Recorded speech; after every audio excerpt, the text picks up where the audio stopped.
She stood at the altar veiled in white, heart pounding with hope. But when the groom saw her face, everything fell apart.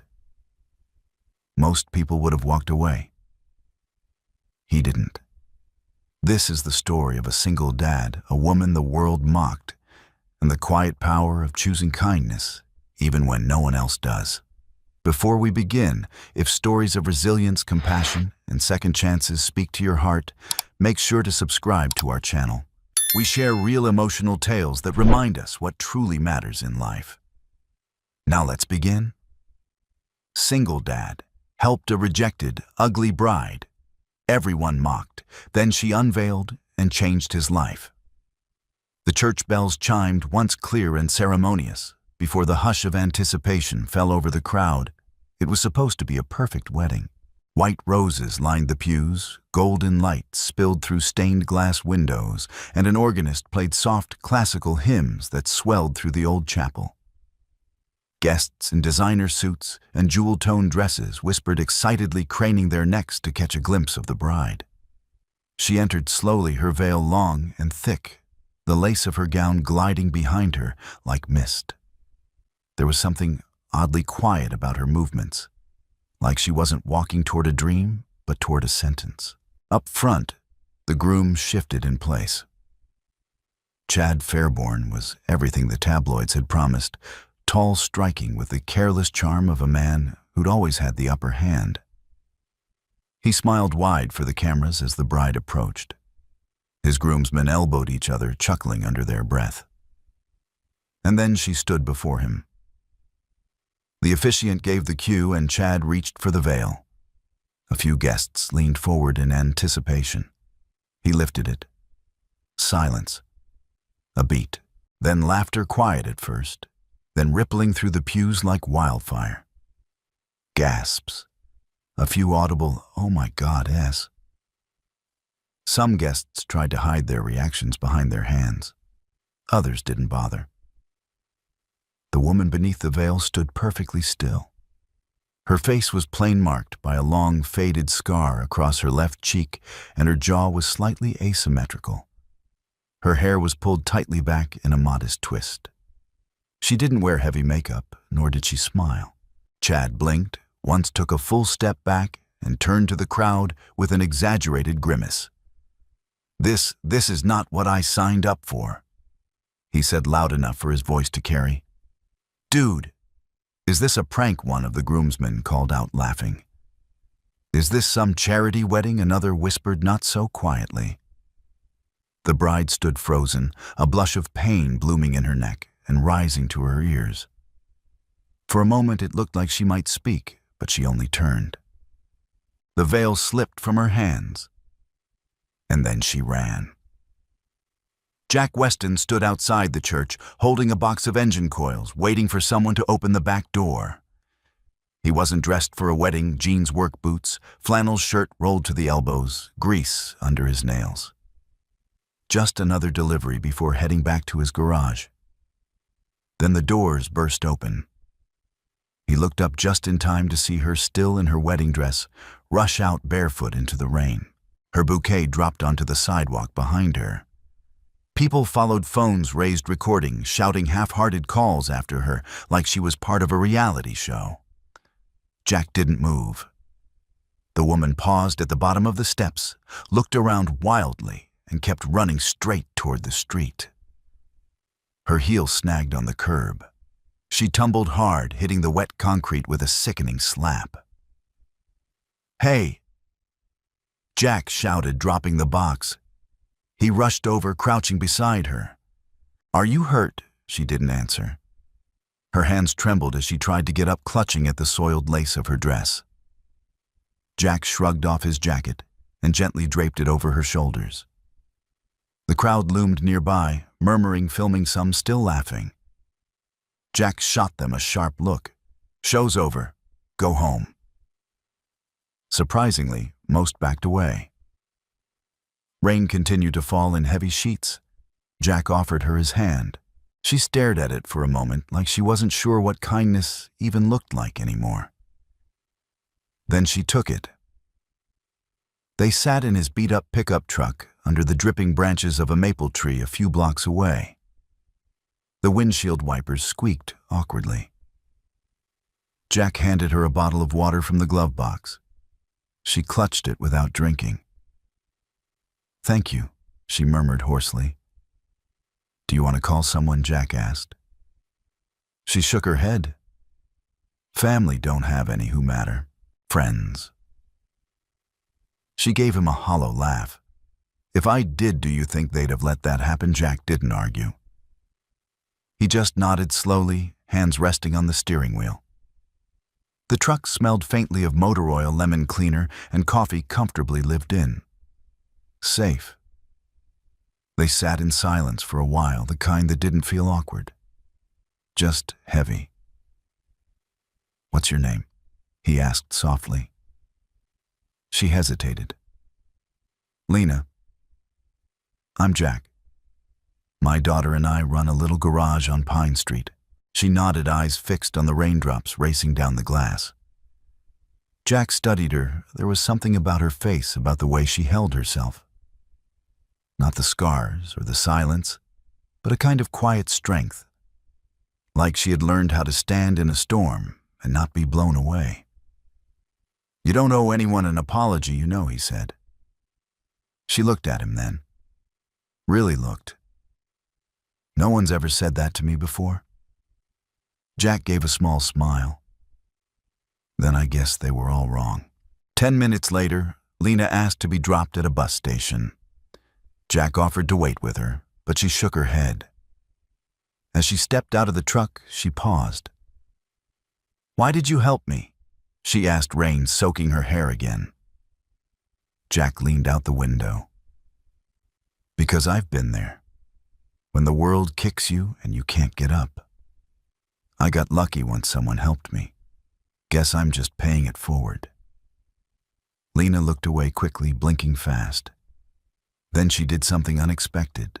She reached into her soaked wedding dress, pulled out a folded slip of paper, and tucked it into Jack's dashboard. "What's that?" he asked.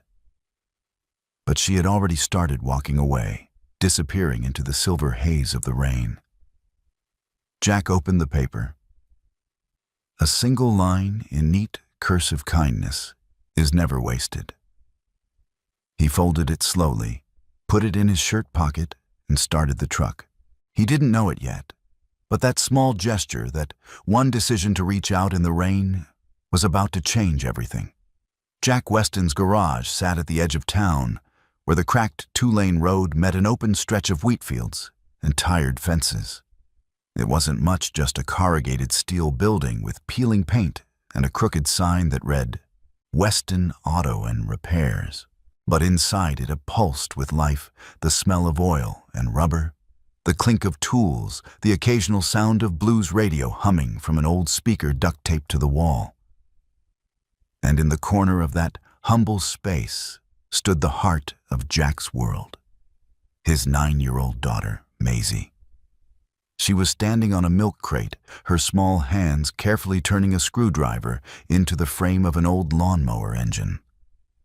Her ponytail bounced with concentration, and a smear of grease ran across her cheek like war paint. "You're putting that thing back together faster than I did," Jack said, wiping his hands on a rag as he watched her from the workbench. Maisie grinned. "You're just jealous." "Maybe I am." She beamed with pride, then turned serious. "Dad, yes, sweetheart, do you think Mom would have liked it here?" she asked, not looking up. Jack felt the air shift. He walked over slowly and crouched beside her. "She would have loved it," he said gently, "especially seeing you with a wrench in your hand." Maisie smiled softly, but her eyes misted. Jack pulled her in for a one-armed hug. They stood there in silence for a moment, letting memory settle between them, like dust on the old tools. That's when the bell over the garage door jingled. Jack looked up, and there she was. Lena, still in the same dress but cleaner now, with a long beige coat wrapped tightly around her frame. Her hair was pulled into a loose braid, and she held something awkwardly in both hands, a box of muffins and a brown paper bag. Jack straightened, surprised. "Lena, I didn't know what to bring." "So I brought carbs," she said, holding up the muffins with a half-smile that didn't quite reach her eyes. Maisie peeked out from behind Jack, curious. "Is that the bride?" Jack blinked about to redirect, but Lena let out a soft laugh. "Yes," she said simply. "But today I'm just a person with breakfast." Jack stepped forward. "What are you doing here? I didn't get a chance to say thank you." "Properly." She set the muffins on the counter. "Also, I needed to go somewhere that didn't feel like the end of the world." Jack looked at her, really looked. Her shoulders were still tight with unspoken pain, but her voice had steadied. She was trying, and that he knew mattered more than most things. "Well," he said, gesturing toward the coffee pot in the back, "you came to the right place. Coffee's not great, but we have extra chairs and broken stuff to stare at." Lena hesitated, then nodded and stepped inside. Maisie followed with curious eyes. "Want to see my engine?" she asked, surprising even herself. Lena's brows rose, pleased. "I'd love to." They walked over to the lawnmower. Maisie began explaining her handiwork, proud, detailed, and completely technical. Jack watched Lena crouch beside her, genuinely interested, nodding thoughtfully, as if Maisie were presenting a TED Talk rather than a dusty Briggs and Stratton. "You're a natural," Lena said to her eyes kind. "Dad says the engine's old, but I think it just needs someone to believe in it." Lena smiled, and Jack felt something shift, small, warm, like someone had lit a candle in a dark hallway. They ate muffins out on the old wooden bench behind the garage, where the sunlight broke through a patch of clouds and dandelions grew through the cracks in the pavement. Lena spoke softly. "I haven't been back to that church, or anywhere really. I stayed in a motel for a night. Thought about driving until I ran out of gas." "What stopped you?" Jack asked. She looked at Maisie, who was giggling at a grasshopper, then back at Jack. "You did," she said. "You and that ridiculous jacket." Jack gave a half-smile. "I get that a lot." Lena leaned forward, elbows on her knees. "You know, for a long time I tried to fix myself by hiding the broken parts. Makeup, silence, long sleeves in summer. I thought if no one saw the scars, I could forget they were there." Jack didn't interrupt. He just listened. "But yesterday, when he pulled the veil back when they all laughed, I realized they weren't laughing at the scars. They were laughing because I thought I could hide them." Jack spoke carefully. "You didn't deserve that." "No," she said quietly. "But I survived it. That's something." Maisie looked over. "You can come back tomorrow if you want. I'm going to rebuild the carburetor. It's tricky." Lena blinked, touched. "I'd like that. Cool. But you have to bring more muffins." Jack laughed. Later that afternoon, after Lena had left with a quiet wave and a promise to return, Jack found himself standing at the back of the garage again. The slip of paper she'd left in his dashboard was still in his shirt pocket. He unfolded it. Kindness is never wasted. He glanced toward the spot where she'd sat sipping weak coffee and laughing at Maisie's jokes. For the first time in a long while, something stirred in Jack Weston's chest, something just shy of hope. And though he didn't know where this would lead, he felt it. That woman wasn't done changing lives. Not even close. The weeks that followed unfolded like the slow turning of a page no one expected to read. Lena began showing up at Jack's garage every couple of days, always in the late morning, always with something in her hands. Sometimes it was coffee and breakfast sandwiches from the diner across the street. Other times, a small bouquet of wildflowers. Once it was a can of fresh paint for the old garage sign. "It was bothering me," she'd said with a soft shrug, already holding a brush. At first, Jack had been cautious. Her presence, like a breeze through a half-closed window, unsettled the rhythm of his routine. But he couldn't deny that things felt lighter when she was around. Less lonely. Maisie, of course, had accepted Lena with the easy, open trust that only children possessed. She adored her. When Lena braided her hair one afternoon, teaching her how to do a fishtail twist, Maisie had looked at her like she hung the moon. One Tuesday morning, Jack returned from a mobile tire service to find the garage unusually quiet. "Maisie," he called. In here came a voice from the back office. Jack walked in and stopped short. The cramped office, usually a mess of receipts and scattered manuals, had been transformed. Lena stood behind the desk, sleeves rolled up, scanning a spreadsheet on the old desktop monitor. Papers were sorted into neat folders. A legal pad sat beside her, filled with notes and tidy handwriting. Maisie sat cross-legged on the floor with a cookie, reading aloud from a car manual like it was a bedtime story. "What is this?" Jack asked, half amused, half stunned. Lena looked up. "I hope you don't mind. I noticed your receipts were all filed by whichever drawer they fit into. I thought I'd offer a little structure.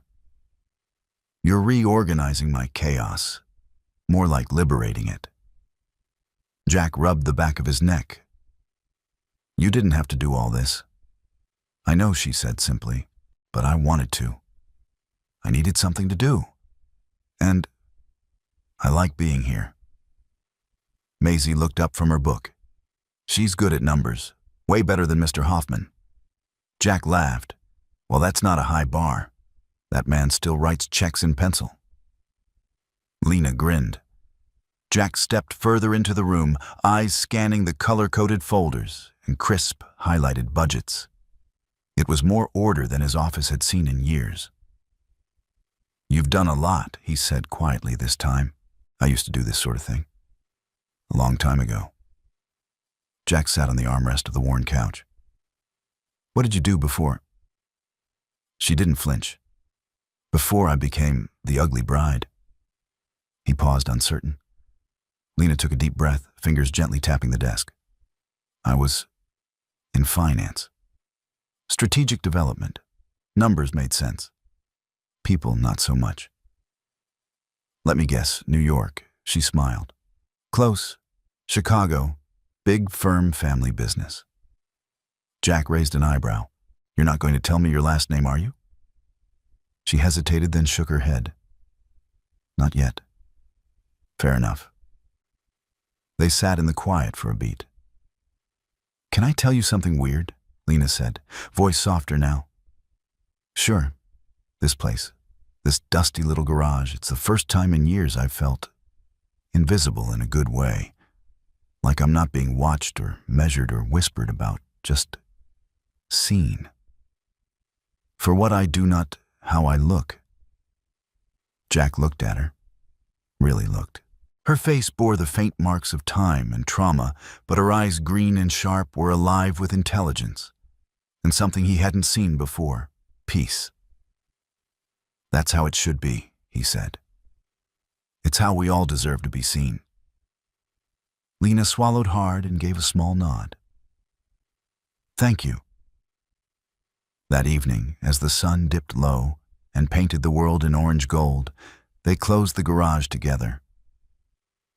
Lena lingered by the doorway, fingers brushing the frame. "Do you ever miss her?" she asked. Jack didn't need to ask who. Every day. What was she like? He smiled. Smart, fierce, terrible cook. She once tried to make banana bread and lit the oven on fire. Lena laughed. She loved hard, and she believed in people even when they didn't believe in themselves. "Sounds like you married someone amazing." "I did," Jack said, his voice tinged with warmth and grief. "But I think she'd like who I'm becoming now." Lena's eyes glistened. "I think she would too." 2 days later, the sky cracked open with a Midwest thunderstorm that sent rain in sheets and lightning flashing like paparazzi behind the clouds. Jack and Maisie huddled inside with Lena, who'd brought over a box of old puzzles and a thermos of homemade soup. "I didn't know you could cook," Jack teased. "I didn't either," Lena said, ladling soup into chipped ceramic bowls. But YouTube is a generous teacher. They played puzzles and drank soup by candlelight when the power flickered. The storm outside raged, but inside there was laughter, real deep-bellied laughter. It echoed off the walls and filled the small space with something almost forgotten joy. Maisie fell asleep on the couch, curled against Lena's side like she'd been there forever. Jack watched them heart tight. Later, as he walked Lena to the door with an umbrella, she turned to him. "Do you ever feel like your life is changing, but you can't quite see how?" Yet Jack nodded slowly. "Yeah. Lately, a lot." She looked up at him, her voice a near whisper. "Me too." They stood for a long moment, the rain a curtain around them. And then she said goodnight and stepped into the dark, leaving Jack alone with the soft hum of possibility. And something else he hadn't felt in years: anticipation. It started with a letter slipped under the garage door. Jack found it one chilly morning in early October, sealed in a glossy white envelope, the kind you'd expect for a wedding invitation or legal notice. Not a place like Weston Auto and Repairs, where invoices were usually scribbled on carbon paper and handed over with a handshake. He opened it with grease-stained fingers and read it twice before saying a word. "Dear Mr. Weston, we are reaching out to discuss an exciting development opportunity. Fairborn Holdings is acquiring property in your area with the intent to revitalize and modernize the community." The letter went on to outline a generous cash offer enough to pay off every debt Jack had sent Maisie to college and give them a fresh start somewhere sunnier, quieter. It ended with a line that felt more like a warning than a closing. "We hope you'll consider joining the future of this community." Jack stared at it for a long while, the paper trembling ever so slightly in his hand. Dad, Maisie called from the back, where she was feeding the shop cat. "Yeah." He folded the letter slowly. "What's that?" Jack hesitated. "Nothing we need to worry about right now." But by noon, 2 more business owners on Pine Street had called him. "They're buying everything," said Carl the barber down the road. "They offered me double market rate, no questions asked. They're going to bulldoze this block and build a shopping plaza." "Did you say yes?" Jack asked. Carl sighed. "I got grandkids in Phoenix. It's tempting." Tempting. Jack looked around at his garage, the creaky tool cabinets, the crooked doorframe he kept meaning to fix, the faded mural Maisie had painted when she was 6. None of it was worth much on paper, but it was theirs, and it held something money couldn't measure. That night, Lena came by just as the sky turned lavender with dusk. She was wearing jeans and a faded flannel shirt, looking more like a local than ever. She held 2 mugs of cider and handed one to Jack without a word. He took it, eyes still heavy from the day. "You okay?" she asked. He didn't answer right away. "I got an offer," he finally said, "to sell the garage." Lena didn't flinch. "From who?" "Fairborn Holdings." That did it. She stiffened just a flicker, but Jack noticed. Her eyes dropped for the briefest second before she looked back up. "What did you say?" she asked. "Haven't said anything." "Yet." "You're not going to take it right." Jack leaned against the hood of a Buick. "I don't know. It's a lot of money. Enough to fix things. Maisie deserves better than watching her dad climb under cars for another 20 years. Lena stepped closer. "She doesn't need better. She needs you. And she needs this. You've built something real here. That means more than any new shopping plaza." Jack studied her, his brow tightening. "You seem to know a lot about Fairborn Holdings." There was a pause, a moment just long enough to raise suspicion, but not long enough to accuse. "I've done business with them," she said cautiously. Jack nodded slowly, reading between the lines. "They want to turn this place into another soulless strip mall," Lena continued. "That's not revitalization, that's erasure." He looked away, jaw tight. "Carl's selling. So's Melinda at the diner. I can't stand here while everyone else cashes out and walk away with nothing. Maybe you don't walk away. Maybe you fight." Jack gave a hollow laugh. "And fight with what I'm, one guy with a wrench and a mortgage." Lena set her mug down. "You have more than that. You have respect. You have community. You have me." Jack turned to her, surprised. "What do you mean? I mean," she said carefully, "if this town is going to be swallowed whole, someone needs to stand up and say no, and you're one of the few people who still has something worth protecting." He let out a long breath. "It's not just about the building. It's memories. My wife and I built this place when we had nothing. We fought for every customer, every dollar. And now some corporation wants to write a check and erase it all like it never mattered." "It did matter," Lena said gently. "It still does." Maisie came running out then barefoot and holding a spark plug in one hand. "Dad." "Look, I cleaned it." Jack smiled despite himself. "Nice job, kiddo." Lena smiled too, her eyes softening. "She's why you can't sell." Jack nodded. The next morning he posted a sign outside the garage, "Not for sale," in bright red paint underlined twice. By lunch, the sign had gone viral on the local town Facebook page. By dinner, Jack received a call from a man with a smooth voice and sharper tone. "Mr. Weston, we strongly advise you reconsider. Refusal to cooperate could result in legal proceedings regarding zoning ordinances and eminent domain claims." Jack didn't flinch. "You can take your claims and your checkbook and shove them. I'm not moving." He hung up, and for the first time in weeks, Jack Weston slept soundly. Not because things were solved, but because he finally knew where he stood. And the strange woman who brought muffins and rebuilt his broken filing system, she stood right there with him. The day started like any other. The sky over the Midwest was a clear, crystalline blue, with just a few cotton ball clouds drifting lazily past. Jack was under the hood of an old Ford pickup, half listening to the hum of classic rock from the radio and the soft chatter of Maisie reading aloud from her science book nearby. Lena was due to arrive around noon, as she often did lately. She'd become something of a fixture at Weston Auto Part, accountant, part assistant, part unexpected light in their lives. The three of them had formed a rhythm quiet and natural.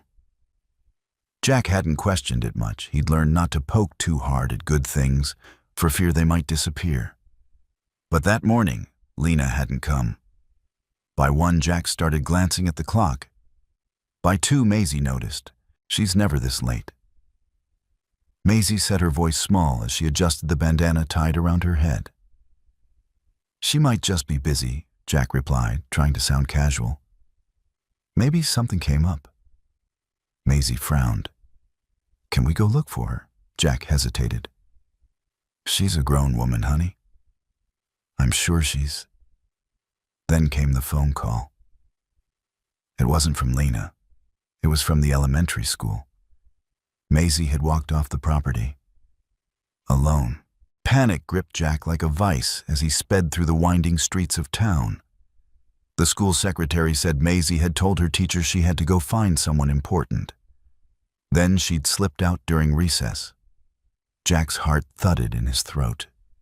He scanned sidewalks, alleys, even the diner. Nothing. Then halfway down Main Street, he saw a flash of movement near the corner crosswalk. Maisie. She was halfway across the street, racing toward the bakery where Lena sometimes stopped for pastries. Cars were flying past on both sides, no one expecting a child to dart into traffic. Maisie Jack screamed, slamming the brakes. But someone else was already moving. Lena. Out of nowhere, she appeared from the sidewalk across the street, sprinting with a speed Jack didn't know she had. Her coat flew behind her like a cape. She didn't hesitate. In one motion, she threw herself forward, arms wrapping around Maisie, just as a silver sedan came hurtling through the light. Tires screeched. A sickening thud. Jack's scream caught in his throat as he flung the truck door open and ran. Maisie was crying, but unhurt, curled beneath Lena's arm. Lena, however, lay motionless on the pavement, blood seeping from her temple, her face pale as chalk. The hospital waiting room was all fluorescent lighting and sterile silence. Maisie hadn't stopped shaking.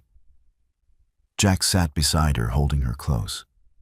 He felt numb, like the world had slammed into him and left him stuck somewhere between fury and fear. A doctor finally appeared. "She's stable," he said. "Minor concussion, bruised ribs, a small gash on the forehead, we've stitched it. She's lucky. Very lucky." Jack nodded slowly, unable to speak. "You can see her soon. She's asking for you." He rose, Maisie clutching his hand, and they followed the nurse down the long white hallway. Lena looked impossibly small in the hospital bed. Her face was bruised, a butterfly bandage stretched across her forehead. But her eyes were open, and when she saw Jack and Maisie, she smiled weakly but genuinely. "Hey, brave girl," she whispered as Maisie rushed to her side. Maisie burst into tears. "I'm sorry, I just wanted to find you. I thought something bad happened." Lena gently cupped her cheek. "It's okay, sweetheart. You're safe. That's all that matters." Jack stood frozen by the door. "You saved her," he said hoarsely. Lena looked at him, eyes glassy. "I'd do it again." There was a long pause. "I need to tell you something," she said, her voice barely above a whisper. Jack stepped closer. "I didn't want it to come out like this."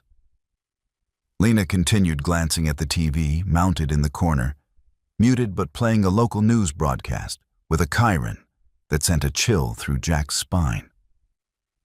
"Fairburn Iris, injured in small-town accident." He stared at the screen. The footage showed Lena being carried on a stretcher, her face blurred, but her name unmistakable. He turned back to her, stunned. "Fairburn." She nodded, guilt washing over her features. "I left that life behind. I didn't want it. I didn't think it mattered here." Jack's voice tightened. "You didn't think I deserved the truth?" "It wasn't about you," she said, suddenly more awake. "I was ashamed of who I was, of what my family stood for." Jack's hands clenched into fists. "So you came here into my life, pretending while your company tries to buy out everything and tear it down?" "I didn't know," Lena said, tears rising. "I swear. I left the board months ago. I haven't spoken to my father since before the wedding." Jack's breath came hard and uneven. "I trusted you," he said. "I didn't lie," she whispered. "I just wanted to be seen for who I am, not who I was born to be." The room fell silent. Maisie looked between them, confused and scared. "I need some air," Jack said, stiffly turning to leave. Lena watched him go, her heart splintering in silence. Outside the hospital, Jack leaned against a lamppost, the cool air biting through his jacket. His mind reeled. He didn't know what to be angrier about, the fact that she hadn't told him, or that he still cared so deeply. The truth had changed everything, but it hadn't changed how she'd held Maisie like her own, how she'd leapt into traffic without a second thought, how she'd quietly fixed his world, one folder, one smile, one breakfast at a time. He wanted to hate her, but all he felt was lost. Inside the hospital, Lena closed her eyes and whispered the words she hadn't said out loud in years. "Don't leave." But Jack was already gone. The sound of gravel under his boots followed Jack as he stepped out of the hospital and into the early evening air. The sun had dipped low, casting long golden shadows across the nearly empty parking lot. He stood beside his truck for a long time, arms crossed tightly against his chest, jaw clenched like a vice.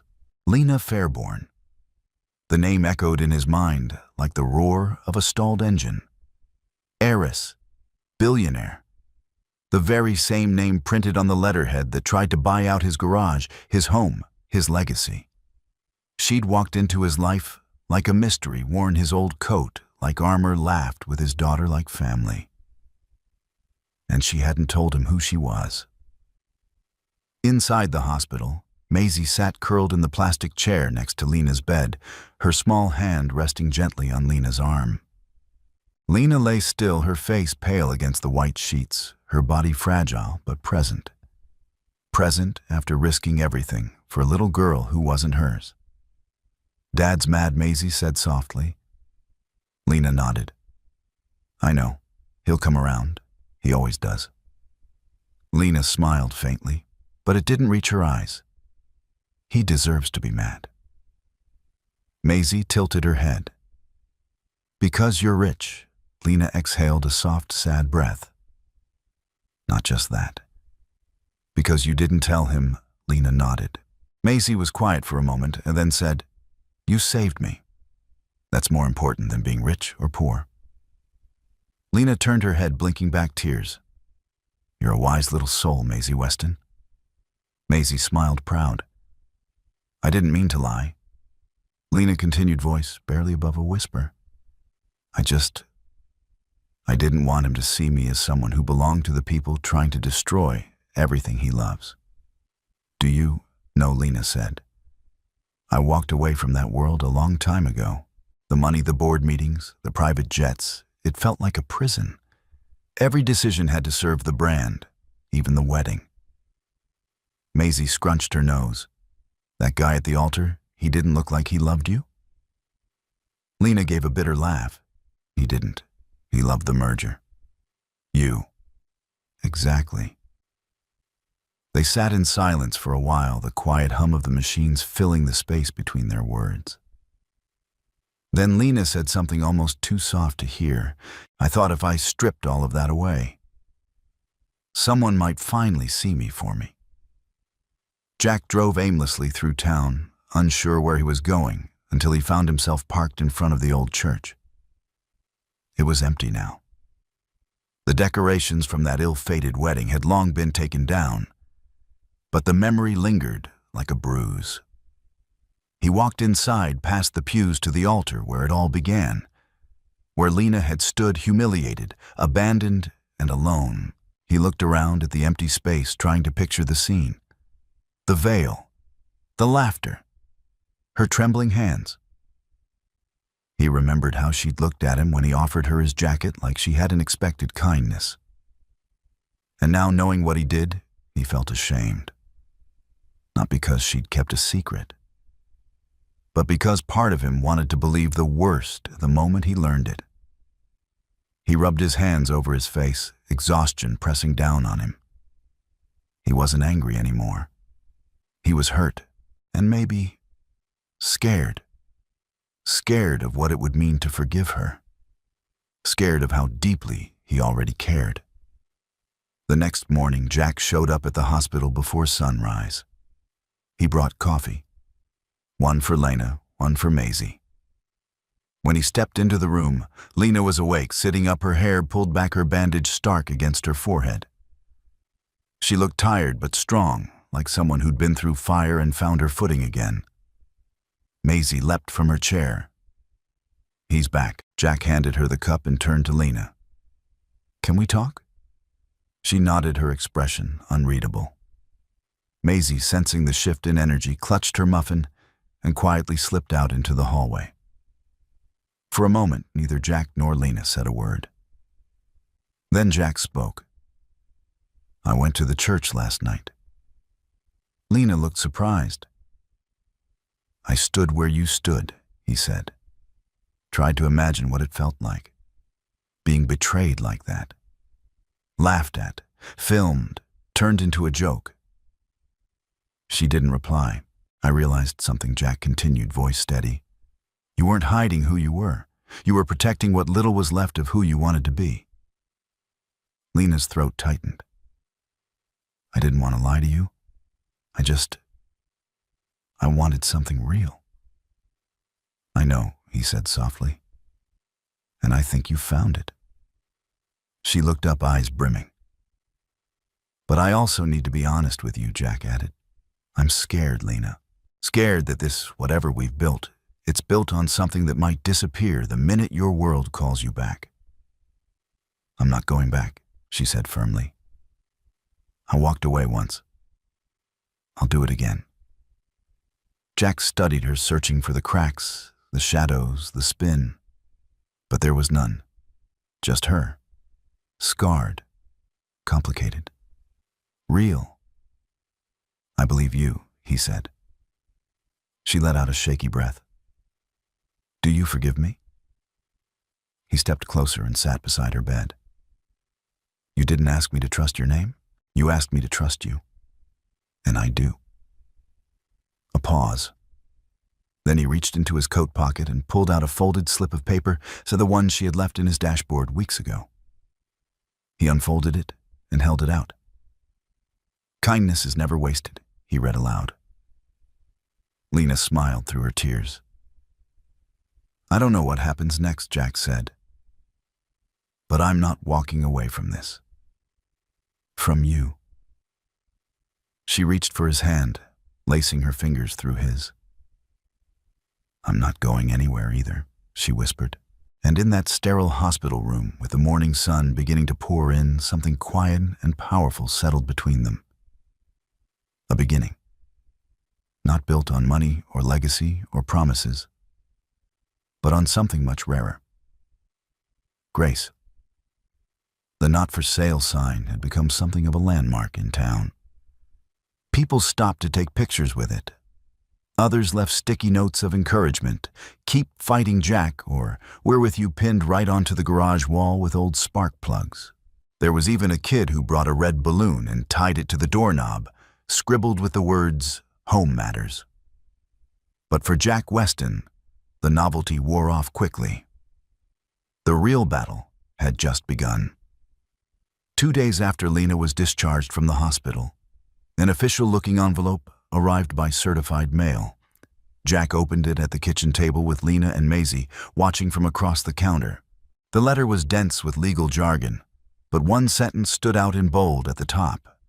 Notice of intent to initiate eminent domain proceedings. Jack's face went pale. They're not just offering now. They're threatening. Maisie looked confused. What's eminent domain? Jack answered without taking his eyes off the letter. It means they can force us to sell. Claim the land for community development. Maisie's lip quivered. But this is our home. Lena stood slowly. They won't take it without a fight. Jack looked up at her, unsure. And what do we fight with? Lena sentiment old Wrench's Facebook comments. No, she said calmly. We fight with truth, with visibility, and with a little noise. Jack tilted his head. What kind of noise? 2 days later, they held a meeting at the town rec center. Jack wasn't much for speeches. He stood awkwardly near the folding chairs while Lena took the lead. She'd traded her quiet flannels for a blazer that still bore a soft scent of lavender. Her voice was calm, measured, but commanding. My name is Lena Fairborn, she said at the podium, the room going quiet. Yes, that Fairborn. And I'm here to say on record, I oppose this acquisition. I no longer sit on the board. I no longer hold stock. But I know how this company operates. They count on silence, on people folding, on no one looking. She scanned the room, meeting their eyes. Well, we're looking now. There was a murmur of agreement. Carl the barber stood up. "They already bought my place." "Can't I just walk away?" "You can," Lena said. "But know what you're giving up. They won't just take a building. They'll take your history. And when the money's gone, what's left?" Melinda from the diner spoke next. "What do we do?" Jack stepped forward. "We tell the story. Loudly. We remind them this place isn't just land, it's ours. The garage where my wife and I built a life. The diner where my daughter took her first steps. The barber shop where people got haircuts before job interviews. This isn't a development zone. It's a neighborhood." The room erupted in applause. From that moment, something shifted. Within days, the town transformed into a living protest. Local artists painted murals across shuttered shops, celebrating the people who lived there. Teenagers started a hashtag, "Inaugurate Our Town, Our Story," posting stories of what the street meant to them. Maisie, with Lena's help, started a lemonade stand out front with a hand-painted sign, "Sour about the sale. Sweeten your day, support the garage." Even the local news showed up. A young reporter from Channel 9 came by with a cameraman asking questions while Jack cleaned a carburetor. So the reporter asked, why fight so hard to keep a rundown garage open? Jack didn't even look up, because it's more than a garage. It's where I learned to heal, where my daughter learned to trust, and where someone walked in, broken, and reminded me how to believe again. The reporter blinked. "You're talking about Lena." Jack finally looked up and smiled. "I'm talking about all of us." A week later, a black SUV pulled into the garage lot. A man stepped out with sharp suit, cold eyes. He introduced himself as Richard Langston, Fairborn's regional legal counsel. Lena immediately stiffened. "I've come to deliver a final notice," he said, handing over a thick folder. "As of next month, proceedings will begin." Jack flipped through the packet, eyebrows tightening. "You really think this is right?" Langston didn't blink. "It's legal." "But is it human?" Lena shot back. Langston turned to her with a smirk. "You should know better than anyone. Business is rarely about humanity. Then maybe it's time we change the rules." Langston glanced around at the crowd beginning to gather. A dozen townspeople, arms crossed, phones filming. "You're making this messy," he said. Jack stepped forward. "Good. Because maybe it's time someone made you uncomfortable for once." Langston tucked the papers back into his briefcase and left without another word. That night, Jack and Lena sat on the hood of an old Buick outside the garage, the sky above them scattered with stars. Maisie had fallen asleep inside, curled up in a sleeping bag beneath Jack's old office desk.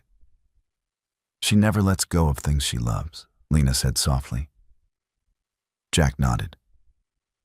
"She gets that from her mom." They sat in silence for a while. "You didn't have to do all this," Jack said eventually. "Stand up. Speak out."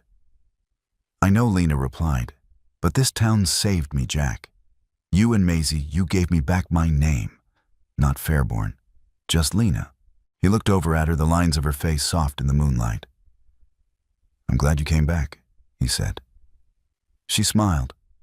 "Me too." Jack reached into his coat and pulled out a tiny object, Maisie's lemonade stand tip jar. He shook it. Loose change rattled inside.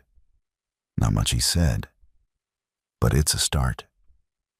Lena laughed. And for the first time in weeks, so did Jack. The fight wasn't over, but they weren't standing alone, and that made all the difference. Jack wasn't sure what he expected when he walked into the glass tower that housed Fairborn Holdings, but it certainly wasn't this much marble. The lobby was a temple of modern affluence, pristine white walls, angular sculptures, and cold lighting that made even warm skin tones look gray.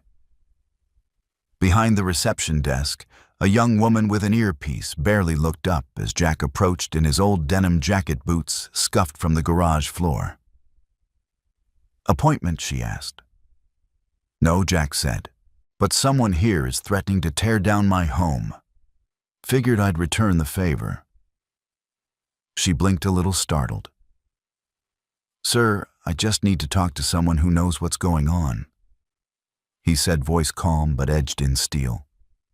"Tell them Jack Weston's here, and I'm not leaving until I get answers."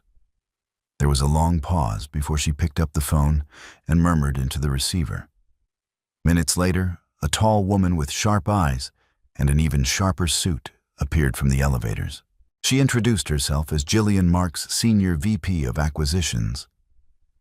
"I understand you have concerns," she said, as she ushered him into a private conference room with polished walnut panels and floor-to-ceiling windows.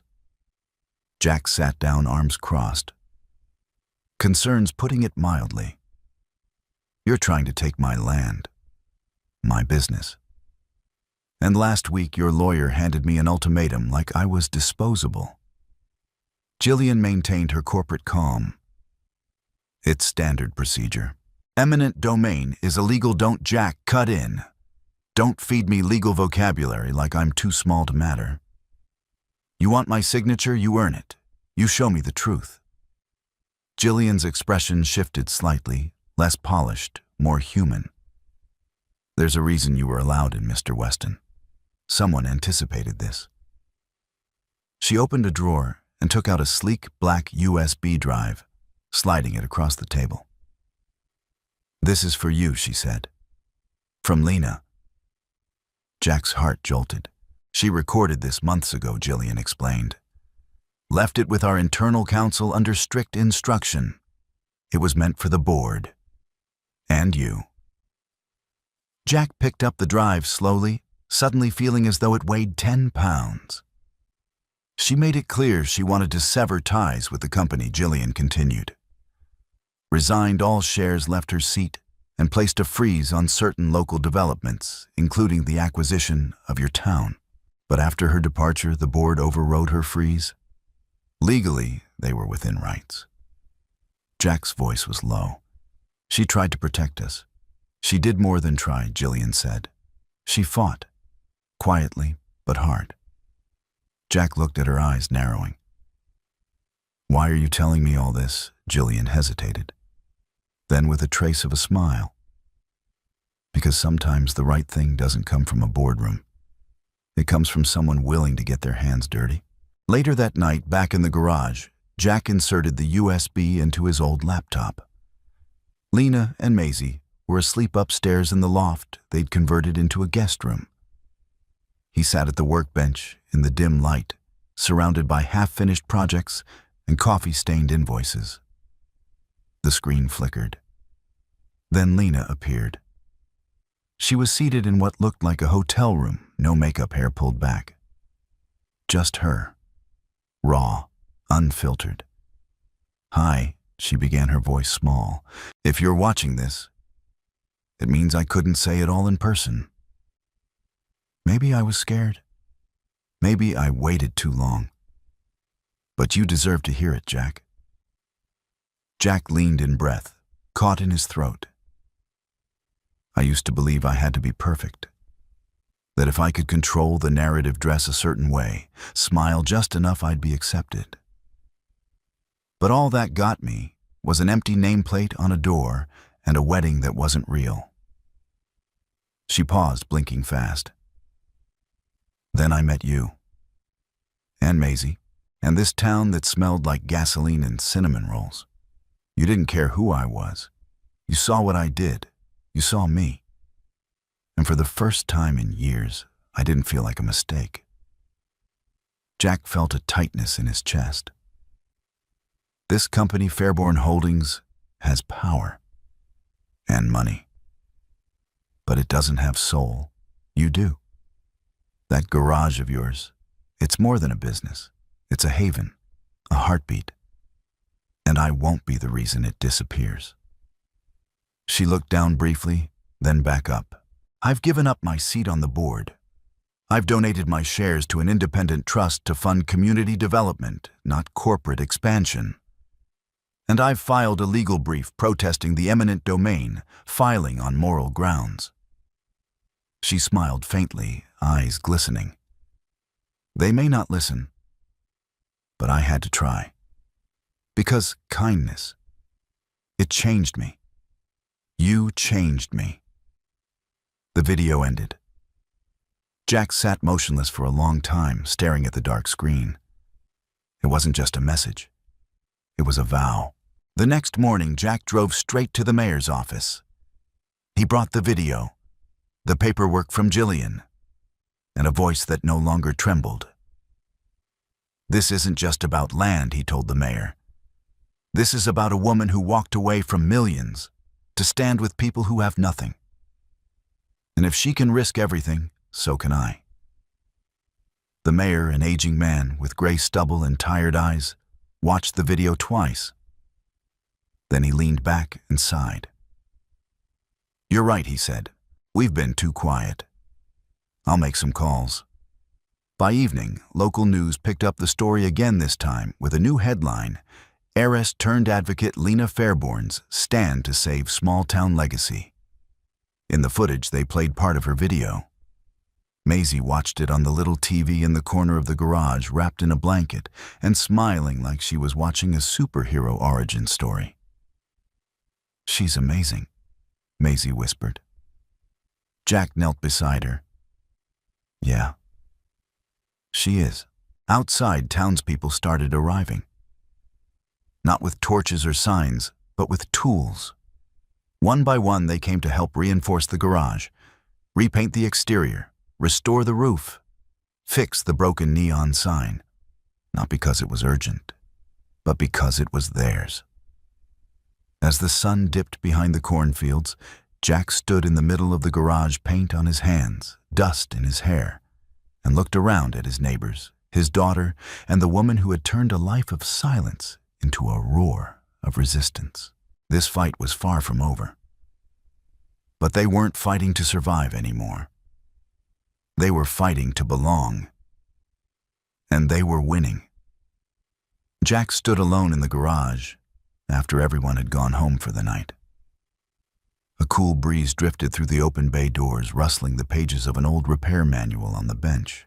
The newly repainted walls gleamed under the soft amber light, and the once flickering Weston Auto sign buzzed steadily above the entrance, finally glowing whole again. It should have felt like a victory. But Jack's mind wasn't at ease. Lena had given up everything: her fortune, her legacy, the safety of a life pre-scripted. For him, for this town, for something as fragile and fleeting as trust. And yet, here he was, still hesitating. Still wondering if a man like him could hold on to something that bright without breaking it. He wiped his hands on a rag, stared at the freshly cleaned concrete beneath his feet, and whispered into the quiet, "What if I don't deserve her?" From the loft above, Maisie's sleepy voice floated down. "That's a dumb thing to say." Jack looked up, startled. She leaned over the railing, chin resting in her hands. "You're always telling me people don't have to be perfect to be loved. So why does it only count for me?" Jack opened his mouth, but no words came. "She saved me," Maisie continued. "You, the garage, the whole town. She didn't have to, but she did. And you keep thinking you're not enough. But maybe she just wants you, like how you want Mom to still be proud of us, even though she's not here." Jack's eyes stung. Maisie patted down the ladder and crossed the room. She reached into her hoodie pocket and pulled out the old slip of paper Lena had left weeks ago, the one that had lived in Jack's pocket for days before being tucked away in the top drawer of his tool chest. She unfolded it and handed it back to him. "Read it again," she said. Jack looked down. Kindness is never wasted. He crouched to her level voice, thick. "How'd you get this? I snuck it. And I'm not sorry." Jack laughed through the tears. He pulled her into a tight hug and held her there for a long moment, her heartbeat pressing against his chest, like a steady drum of reassurance. When they pulled apart, Maisie asked, "So what are you going to do?" Jack exhaled slowly. "I'm going to stop being afraid." The next day, Jack took the long way into town. Not down Main Street, where cameras now waited, not past the diner or the town square.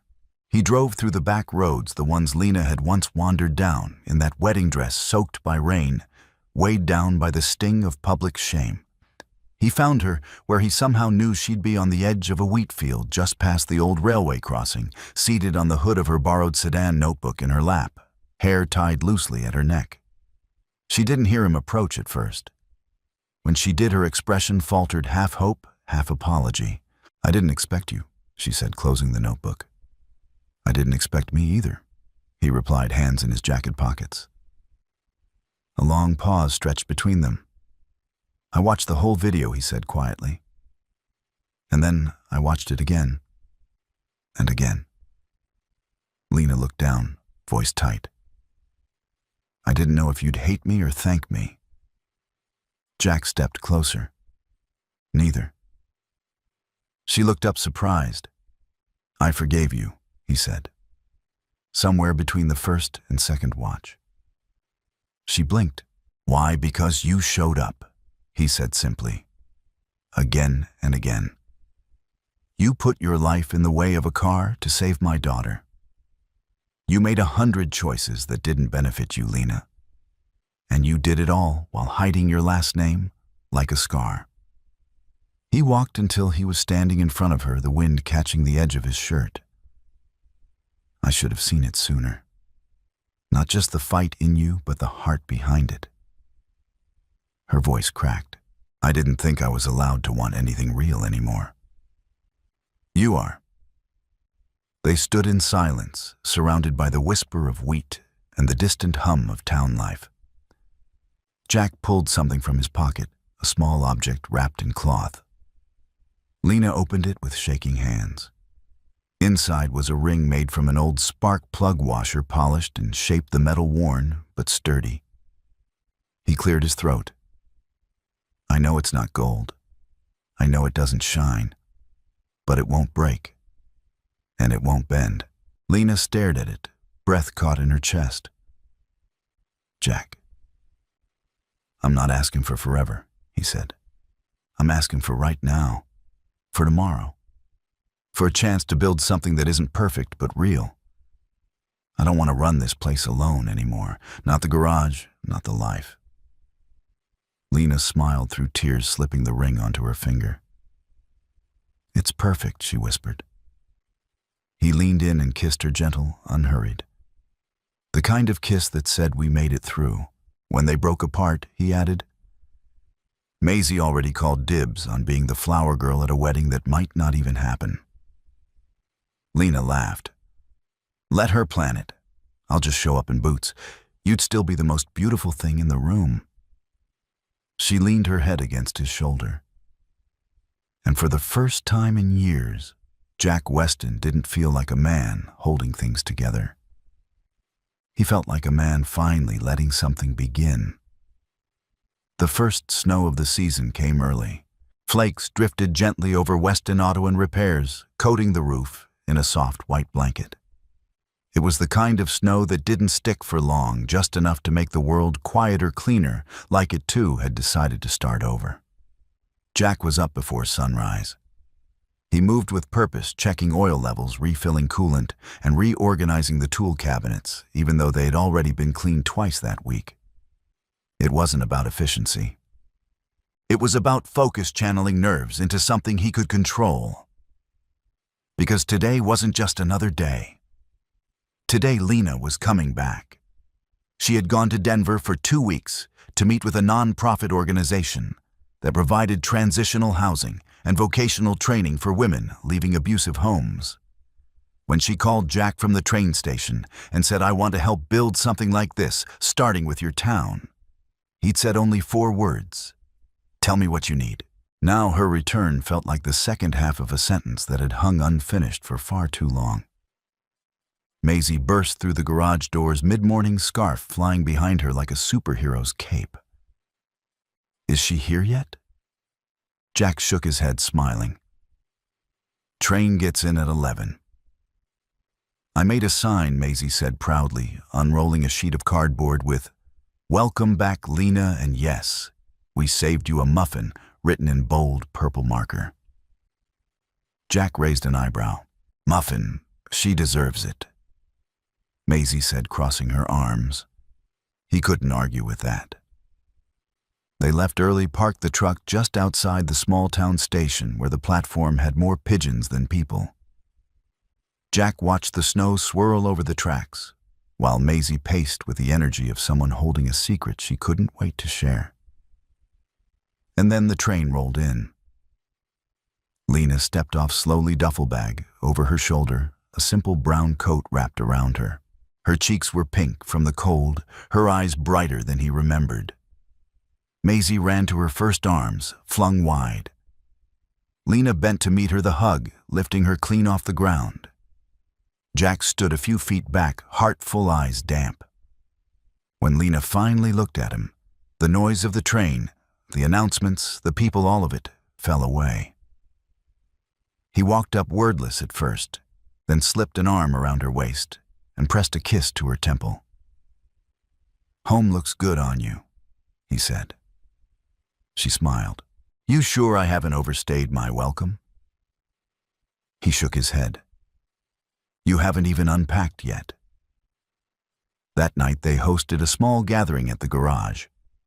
Just a few close friends from town, all of whom now saw Lena not as the mysterious woman in a wedding dress, but as someone who had stood in front of a corporate tidal wave and said, "Not this place. Not these people." Lena stood in the center of the room, hands wrapped around a cup of cider as she looked around at the mismatched chairs, old toolboxes, and Christmas lights that Maisie had strung across the ceiling like a glittering web. "This is better than any ballroom I've ever been in," she said softly.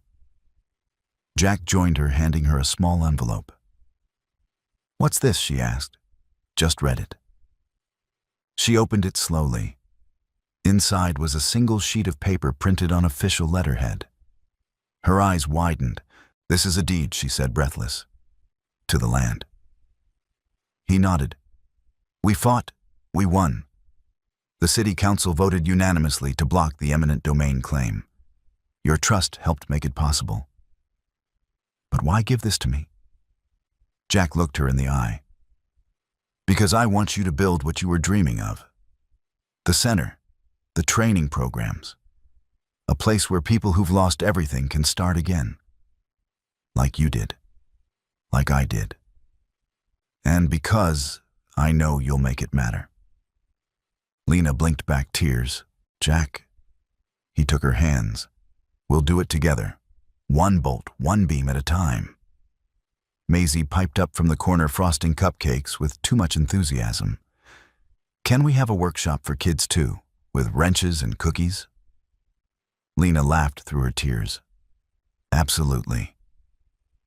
Later, after the guests had gone and the garage was quiet again, Jack and Lena stood outside beneath the stars.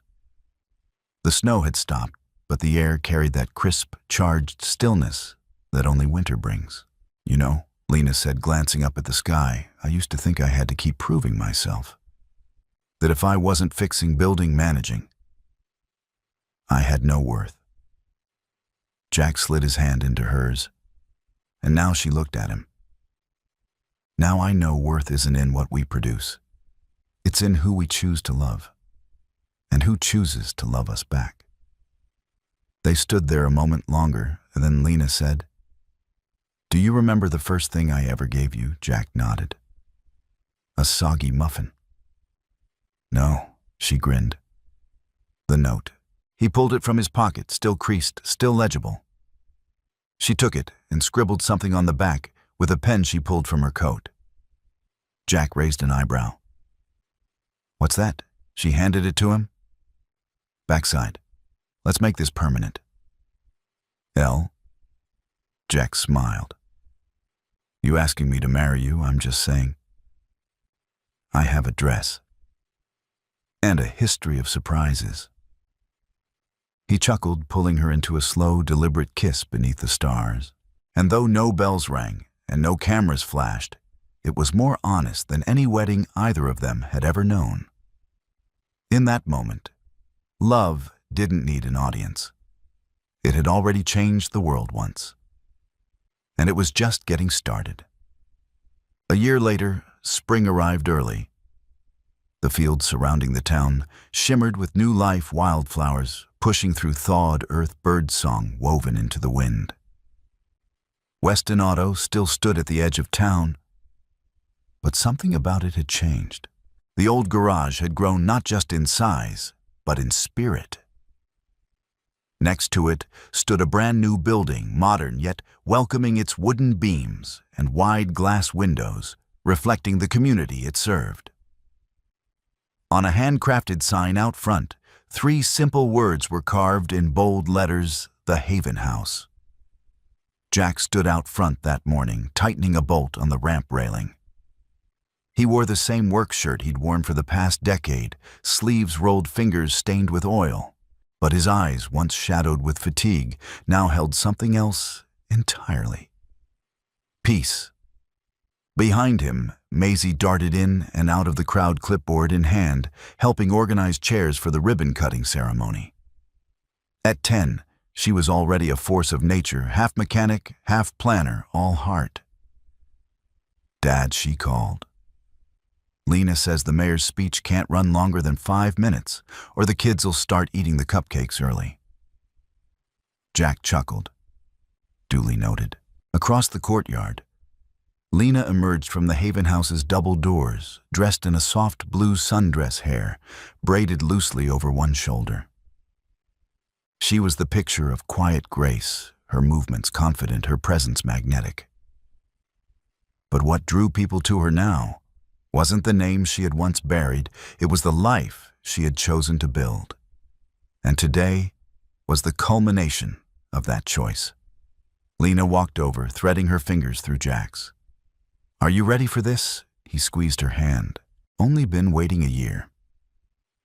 They stood in silence for a beat, taking it all in, the crowd, gathering the music, playing softly the smell of fresh-baked bread from the local bakery donated for the event. "Do you remember the first time you stood in this spot?" Lena asked. Jack nodded. "Yeah, it was raining. And you looked like you were ready to disappear. And you didn't let me." He smiled. "You gave me a reason not to." They turned as the mayor took the podium. His speech was short per Maisie's strict enforcement, but heartfelt. He spoke of resilience, of rebirth, of what it meant for a town to stand up and protect not just buildings, but stories, families, futures. Then came the ribbon cutting. Lena and Jack stepped forward, giant scissors in hand. Maisie stood beside them, beaming with pride. As the ribbon fluttered to the ground amid cheers and applause, Jack leaned close and said just loud enough for Lena to hear, "Told you this town was worth fighting for." Lena replied, "So were you." Inside the Haven House, the energy was electric. There were rooms for workshops, classrooms for financial literacy, a small kitchen, and even a shared space with free Wi-Fi and donated laptops. It was already full of life, volunteers helping mothers fill out job applications, kids coloring at a long table, laughter echoing off the high ceilings. Lena walked through the hallways, her hand brushing the wall with reverence. She'd made every choice in the design personal. The floors were scratch-resistant because she knew kids would run here. The windows wide to let in light and hope. At the back of the building, a large framed photograph hung on the wall. It was black and white, Jack handing Lena his coat on that rainy afternoon, her wedding veil still tangled in her fingers. Below it, a quote, "Kindness is never wasted." Lena stood in front of the photo, silent. Maisie appeared at her side, holding a bouquet of wildflowers. "You know, if this place had a theme song, it'd probably be something super cheesy, like Brave by Sarah Bareilles." Lena laughed. "And you'd sing every word." Maisie grinned, loudly, off-key, while twirling. Then that sounds perfect. That evening, long after the guests had gone and twilight had softened the sky, Jack and Lena sat on the front steps of the Haven house. The scent of lilacs drifted in the breeze. Streetlights flickered on one by one, casting golden halos onto the sidewalk. Jack handed her a small envelope. Lena arched an eyebrow. Another deed, he smiled. No, something smaller, but maybe more valuable. She opened it gently. Inside was a folded piece of notebook paper, creased and worn. Her handwriting. Kindness is never wasted. Beneath it, in Jack's handwriting, a new line had been added. Neither is love. Tears welled in Lena's eyes. She looked at him. You kept it all this time. Jack nodded. It reminded me who I wanted to become. She leaned against him, head on his shoulder. So where do we go from here? Jack looked out over the town, and the lights, twinkling like stars, come to rest on Earth. We keep showing up, he said. Every morning, every hard day, every small victory. We love each other the way this place loves us back. And if the world comes knocking again, he turned to her, eyes steady. Then we open the door. Together. They sat in silence for a while, listening to the night settle in. It wasn't the kind of ending you'd find in fairy tales. It was better. Because it was real. Earned. And above all, shared. And in that quiet moment, wrapped in the warmth of a rebuilt life, Lena Weston, once a runaway bride, once a broken soul, finally felt what she'd been searching for all along. He was home. Certainly. Here's a warm and natural audience engagement call in English to place at the end of the video, designed to build connection, encourage interaction, and invite subscriptions. We'd love to know, where are you watching from? Let us know in the comments below. It's always amazing to see this community come together from all around the world. If this story touched your heart, don't forget to like the video, subscribe to the channel, and turn on the bell so you won't miss any of our upcoming stories filled with hope, healing, and humanity. Thank you so much for watching. Until next time, stay kind.